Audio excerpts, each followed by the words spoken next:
8 minutos para las 8 de la mañana. El día viernes subió la Bolsa de Comercio Santiago Lipsa en un 0,99%, el índice general en un 0,82%. Con cierre mixto quedó la bolsa en Nueva York. En Wall Street el Dow Jones subió un 0,41%, pero el Nasdaq perdió un 0,4%. El dólar el día viernes subió 7 pesos con 30 centavos. Se cotizó comprador en 786 pesos con 40, vendedor 786 pesos con 70. El euro está en 919 pesos con 38 centavos. Unidad de momento para hoy, 29.766 pesos con 28 centavos. El cobre baja hasta ahora un 1,39%, está en $4 con 28 centavos la libra. El petróleo Brent de referencia para Chile baja un 3,95%, se negocia el barril en $67 con 91. El WTI baja un 4,20% y llega a $65 con 41 centavos el barril. El gobierno mantiene en suspenso la extensión del IFE, el ingreso familiar de emergencia, mientras aumenta la presión en la coalición oficialista en Chile Vamos para adelantarse al debate sobre un cuarto retiro de ahorros previsionales. Diputados oficialistas proponen un IFE transitorio, centrado en incentivar los empleos, una propuesta que también respaldaron en la mesa de expertos convocada por el Ejecutivo. Joaquín Aguilera, buenos días. Hola, Joaquín. Hola, buenos días. Sí, esta semana, en solo 2 días más, de hecho, el gobierno va a tener que enfrentar por cuarta vez la discusión de un retiro de ahorros previsionales. Ese debate va a iniciar formalmente la Comisión de Constitución de la Cámara, justamente este miércoles. Ahí va a haber primero un trabajo de organización frente a cómo se va a avanzar, cómo se va a discutir en estas 7 mociones que existen hoy en día respecto a esta materia, pero la verdad es que en estos días previos la discusión ha sido otra. Hay posiciones conocidas, algunas más dudosas respecto a el tema del cuarto 10%, pero la gran interrogante en la previa es finalmente qué va a hacer el gobierno y cómo va a enfrentar esta discusión. Obviamente esa discusión porque en Chile Vamos, la coalición de gobierno ya han definido una estrategia clara, dicen que es necesario extender el ingreso familiar de emergencia hasta diciembre, pero esa discusión sabemos que puede ser bastante compleja. Hay un consenso amplio en que se justificaría mantener este apoyo pese a que la economía esté en una situación de desconfinamiento y muchas personas ya no estén viviendo las cuarentenas que originaron finalmente este IFE universal, pero hay que recordar que esto tiene un costo, cerca de 3.200 millones de dólares por mes, y por eso en Chile Vamos ya esperan que esta etapa sea no solamente un IFE universal tal como lo conocemos hasta ahora, sino que sea más bien una herramienta de transición. Por eso se ha planteado, por ejemplo, la idea de un IFE laboral o un ingreso laboral de emergencia. Una de las alternativas está evaluando para transformar este IFE, que hoy es un apoyo a los ingresos, también para un incentivo o un subsidio al empleo. Lo cierto es que independiente de lo que se haga con el IFE, ya sea que se mantenga con su foco universal hasta diciembre, que se transforme gradualmente en un subsidio al empleo o bien sea un IFE algo más focalizado, en Chile Vamos preocupa sobre todo el tiempo. Dicen que queda poco. De hecho, en Renovación Nacional, el diputado Tomás Fuentes es de los que dice que a más tardar hoy el gobierno debería anunciar esta extensión del IFE, a terminar con esa indecisión, porque dice que está poniendo en una posición complicada a los parlamentarios de su sector frente a este debate del cuarto 10%. Una postura que también comparte Frank Sauerbaum del mismo partido y que además explica cuál es un poco el foco de este ingreso laboral de emergencia. La solución está en manos del gobierno y por primera vez tiene la oportunidad de adelantarse y evitar un nuevo retiro. Nosotros creemos que hay que vivir una transición entre recibir este ingreso familiar de emergencia como un bono a tener un contrato laboral, y por lo tanto vamos a tener que fortalecer lo que hoy día es el subsidio a la contratación para que la pyme pueda contratar con mayor facilidad y se vuelvan a levantar. Ahora, en el Ejecutivo mantienen ese suspenso, si bien han sostenido varias reuniones cerca de las últimas 2 a 3 semanas, justamente con los parlamentarios de su sector que han estado planteando este tipo de ideas. La verdad es que por ahora están contraviniendo esta presión, estos plazos que le está poniendo Chile Vamos. De hecho, lo hizo el ministro de Hacienda la semana pasada, dijo que acá no tienen plazos autoimpuestos. ¿Por qué? Porque hay 2 factores clave que todavía están analizando. Dicen que todavía necesitan recabar algo más de información para definir cuál va a ser la decisión respecto a el IFE. Primero, ver cómo avanza el empleo de la mano con el desconfinamiento, si es que efectivamente los indicadores pueden llegar a mejorar, y también que se consoliden estos indicadores sanitarios. Hay que tomar en cuenta que estamos empezando un proceso de desconfinamiento, pero todavía, por ejemplo, en la región metropolitana hay un toque de queda a las 10 de la noche y no está tan avanzado como sí se puede estar en otras regiones. Por eso, el propio ministro de Hacienda, Rodrigo Cerda, si bien reiteró sus críticas al cuarto 10% y manifestó que efectivamente extender el IFE es algo que ven con buenos ojos y que podría ser bastante mejor alternativa que el uso de ahorros previsionales, dijo que no se están autoimponiendo plazos. Estamos viendo, ¿no es cierto?, efectivamente cómo sigue ocurriendo la pandemia, y eso va a ser parte importante de las decisiones que corresponden a la eventual extensión del ingreso familiar de emergencia, ya sea parcial, total o lo que sea. Por eso que no debe existir un plazo definido. El plazo definido también depende de las condiciones que estamos observando sanitariamente y económicamente. Pasa con el IFE y por qué esta presión para que comente, porque no solamente en Chile Vamos, en la oposición sobre todo hay distintas posturas frente a este debate del cuarto 10% y son pocos los que se oponen tajantemente. Sin embargo, la mayoría dice que también prefiere una extensión del IFE por sobre estar nuevamente usando ahorros de los trabajadores. Tampoco hay una sola visión, algunos han pedido aumentar los montos, incluso la cobertura en cuanto a montos que tiene hoy el IFE, dicen que debería estar incluso un 30% por sobre la línea de la pobreza, debido a principalmente el aumento del costo de la vida. Pero, por ejemplo, en la Comisión de Hacienda de la Cámara, el diputado socialista Manuel Monsalve es también quien ha respaldado en cierta forma esta visión respecto a un IFE laboral, porque dice que no se puede descuidar ese desequilibrio que se está produciendo hoy entre la reactivación de la economía y el empleo. Reconoce que hay que destinar, además de mantener este IFE con sus características actuales, también empezar a destinar parte de los recursos a estimular el mercado laboral, pero en forma mucho más relevante de cómo se está haciendo hasta ahora. No es un incentivo suficiente. ¿Cuál es el problema que está ocurriendo en muchas de esas pequeñas y medianas empresas? Que no están logrando conseguir personas dispuestas a trabajar. A propósito de lo que Biden dijo en Estados Unidos, páguenle mejores sueldos. Y también en Chile hay que pagar mejores sueldos. Las grandes empresas tienen que hacerlo solas porque tienen capital y flujo para hacerlo. Y las pequeñas y medianas requieren ayuda del Estado. Hasta ahora es bastante seguro que el Ejecutivo va a tener que optar a una fórmula mixta, mantener ayudas sociales en igual o menor medida como las conocemos hasta ahora, pero también comenzar a incentivar con mucha más fuerza el empleo. En Chile Vamos, por eso, ya se están planteando que van a tener que volver a levantar un concepto que es casi un principio para ellos, pero que últimamente ha sido bastante criticado, y que es la focalización. Hoy, sin embargo, hay también un respaldo técnico respecto a esta medida, porque dentro de las recomendaciones preliminares que hizo la comisión de expertos que convocó el gobierno para la recuperación laboral, se abordó justamente este punto. Dijeron que el IFE tiene que mantenerse, pero no con la cobertura universal que hay hoy en día, con la idea de comenzar a destinar la mayor cantidad de recursos a incentivar el empleo. Y ahí se plantea mejorar los subsidios que hoy existen en la contratación, los subsidios directos que van al bolsillo de los trabajadores, que hoy van entre 50 a 70 mil pesos, subirlos incluso hasta un tope de 350 mil pesos. El economista de la Universidad de Chile, Joseph Ramos, que integra justamente esta comisión de expertos, explicó la lógica de esta decisión, pero también desde su punto de vista personal. Ya estoy entrando en detalle. Lo que nosotros decíamos ahí es que se debería focalizar en los grupos más necesitados. Yo diría los grupos más necesitados son los que están sin trabajo, que como un millón, y gente cuyo ingreso ha caído significativamente, pero yo diría solo supliéndole la caída y no tanto más como es lo que está haciendo el IFE. El debate está abierto. Esta semana, por supuesto, que va a ser clave, estos 2 días previos a que inicie la discusión del cuarto retiro en la Cámara, porque seguramente en estos días se van a seguir decantando algunas posiciones con mayor claridad. Las principales dudas hoy están en Chile Vamos, por supuesto, cuánto descuelgue puede haber respecto a apoyar el cuarto 10%, pero también en algunos sectores del Frente Amplio o el Partido Socialista, que han condicionado su eventual apoyo a este cuarto 10% para ver también con qué fuerza se puede extender o mejorar este ingreso familiar de emergencia. Tomás, Catherine. El asunto es que una vez más se está contra el tiempo, a pesar de que hay algunos que destacan que podría efectivamente el Ejecutivo hacer una jugada que complique la discusión de un nuevo retiro de 10%, aunque hay 7 proyectos de la misma materia, por lo tanto está ultra pensado, pero nuevamente está en contra del tiempo y nuevamente se está poniendo una opción en contra de la otra.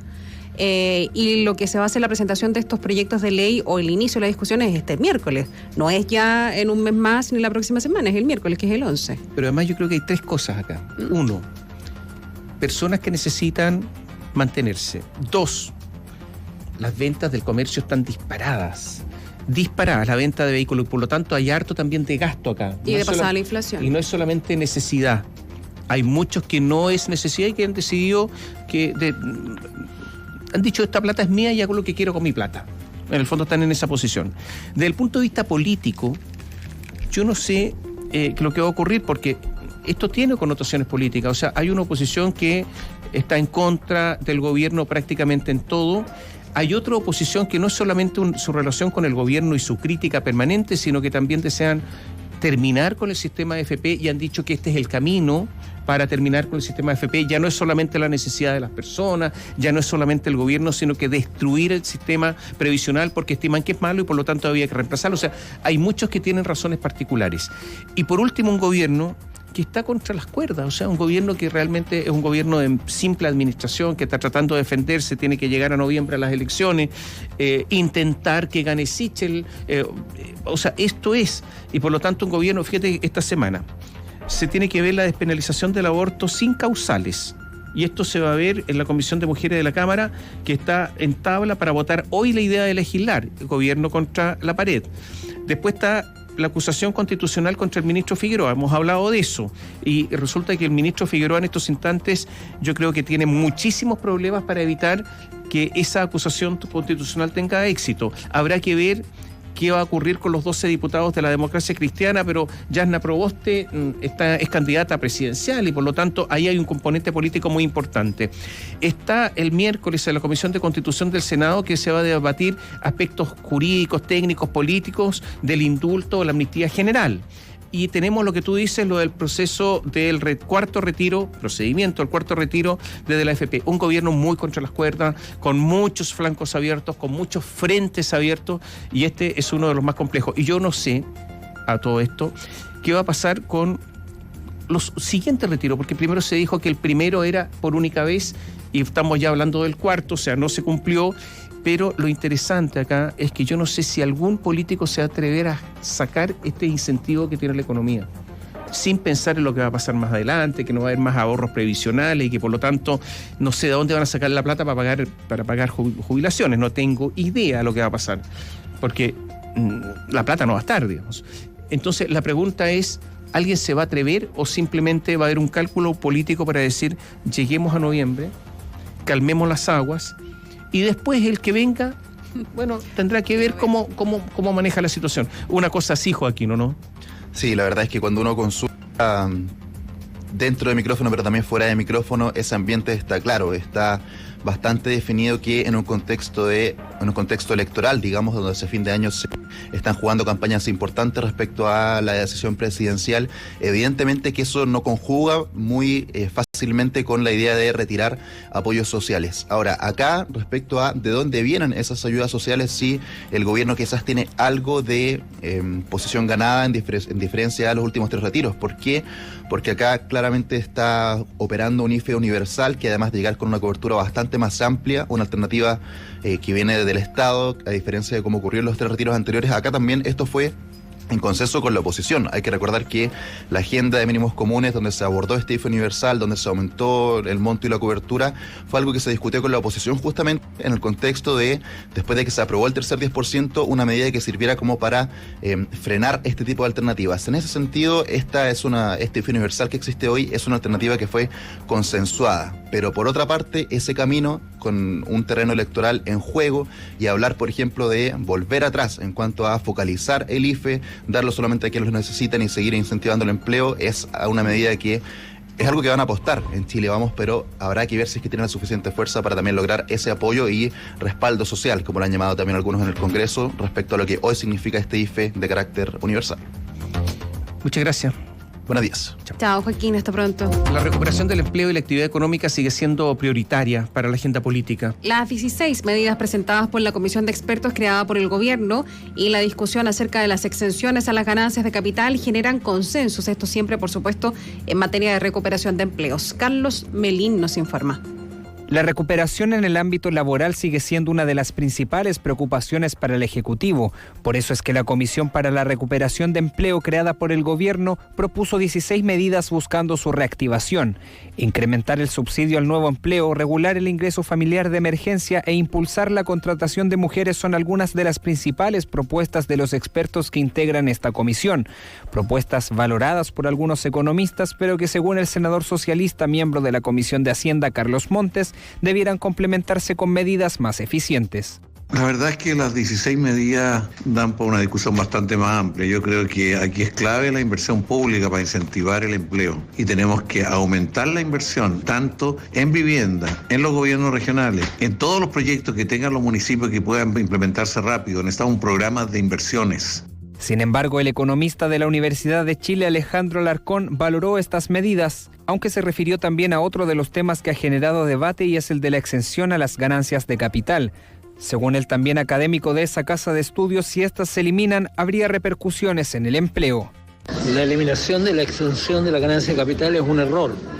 Es un error porque esa medida va a desincentivar el empleo y también, obviamente, el crecimiento de la economía. Por lo tanto, yo no la tomaría. Un estudio del Centro Latinoamericano de Políticas Económicas y Sociales, CLAPES-UC, señala los costos que traería dicha eliminación para las inversiones. Patricio Mancilla, uno de los autores de la investigación, dice que la recaudación tributaria que se podría lograr con la eliminación sería de apenas un 0,2% del PIB. Sí, el efecto recaudatorio, claro, sería de 0,2%, lo cual es en el mejor de los casos y podría ser incluso aún menor, y esto depende principalmente del desempeño de la bolsa. Según CLAPES-UC, otro de los efectos sería que los agentes mantengan sus inversiones por más tiempo del adecuado, lo que evitaría que los recursos sean destinados para usos más eficientes. Las restricciones sanitarias generaron un golpe a la médula del mercado laboral, todos lo sabemos. Tras las cuarentenas masivas, al comparar el trimestre móvil diciembre 2020, febrero 2021 y abril-junio de este año, poco más de 290.000 personas pasaron a la inactividad, de acuerdo a estimaciones realizadas por el Observatorio del Contexto Económico de la Universidad Diego Portales, con base en las cifras del Instituto Nacional de Estadísticas. Y su director es Juan Bravo y él explica que detrás del aumento de la inactividad hay diversas razones, principalmente asociadas al COVID y las restricciones de movilidad. La primera es que 26,3% del aumento corresponde a mujeres por razones familiares permanentes.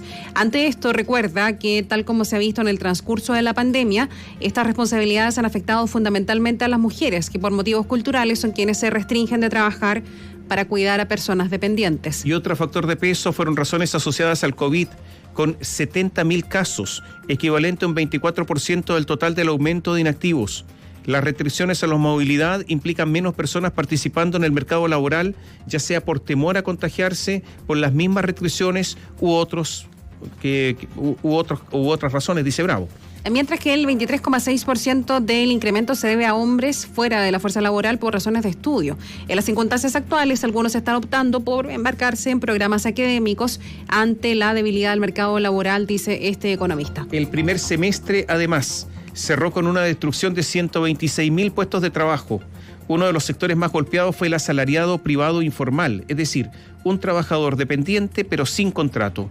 Entre ambos periodos hubo una destrucción de casi 94.000 plazas. Y Bravo explica que durante la primera fase de recuperación del empleo entre agosto de 2020 y febrero de 2021, la mayoría del trabajo asalariado que generaba la micro y la pequeña empresa era informal, lo que se debe a la incertidumbre sanitaria que reinaba. Para los empleadores, dice, especialmente aquellos con restricciones financieras, es complejo comprometerse con el pago de un sueldo mensual y todas las obligaciones que emanan de un contrato de trabajo, si no saben si van a contar con los ingresos que les permiten hacer frente a esos compromisos, explica Juan Bravo de la Universidad Diego Portales hoy en el diario El Mercurio. Y todos sabemos que la recuperación económica se está dando básicamente por razones de consumo. La inyección que ha hecho el Estado, el retiro de los fondos previsionales desde las AFP, ha sido un estímulo al consumo gigantesco. Eso todos lo sabemos, las cifras están, el aumento de las ventas de todo tipo. Y estimaciones del gobierno apuntan a que ese dinamismo del consumo se mantendrá en el resto del año y llevará a que la recaudación del impuesto al valor agregado, IVA, se sitúe en niveles récord este año.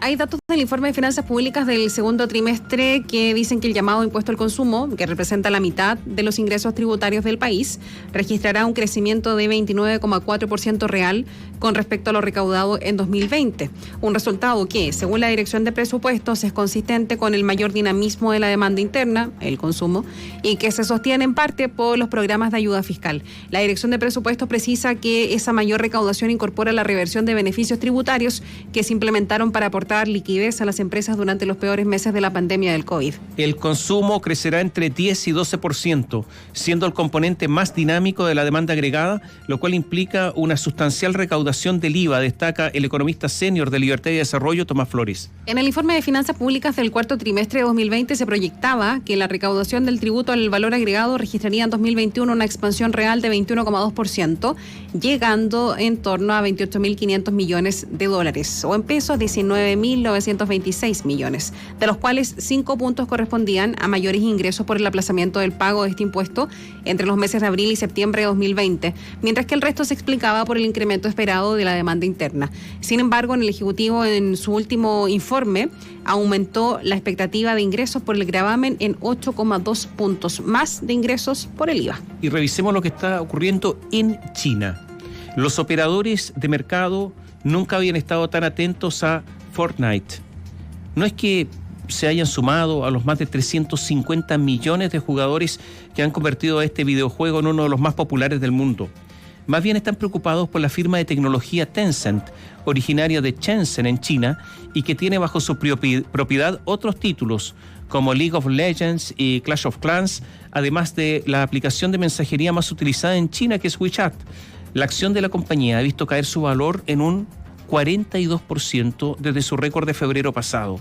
Y esto en medio de las presiones regulatorias del gobierno chino al sector tecnológico, que también han afectado a firmas como Alibaba o Didi por temas que van desde las prácticas antimonopólicas hasta protección de datos personales, y que ahora se podrían extender al sector de videojuegos, luego de que un medio estatal planteara que son opio espiritual. La creciente presión regulatoria de China sobre sus empresas, muchas de las cuales han sido las favoritas de los inversionistas internacionales, ha generado alertas sobre los portafolios, incluyendo los chilenos. En julio pasado, los fondos mutuos chilenos que invierten en China vieron una desinversión neta de 9.471 millones de pesos, equivalentes al 2,19% del total del patrimonio gestionado. El movimiento va al alza. Solo en los 5 primeros días de agosto, los chilenos realizaron rescates netos, estos descontando los aportes, por 7.488 millones de pesos, en torno a un 1,82% del total gestionado. Se revierte así una tendencia que había transformado las acciones de China en uno de los principales en el portafolio global de los chilenos.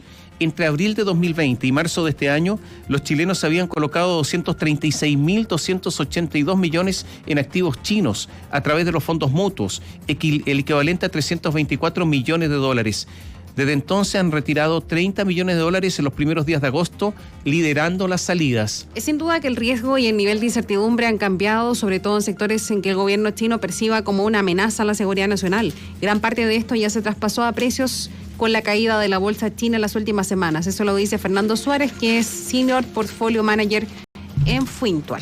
Y revisemos lo que está pasando con Escondida. Un día clave para definir si habrá huelga o no en la minera Escondida se registrará hoy, ya que termina la mediación entre la empresa y el sindicato número 1, el que agrupa más de 2.300 trabajadores de la mayor faena de cobre del mundo, en el marco de la negociación colectiva arreglada que llevan adelante. El fin de semana fue intenso en materia de conversaciones entre la empresa y la organización.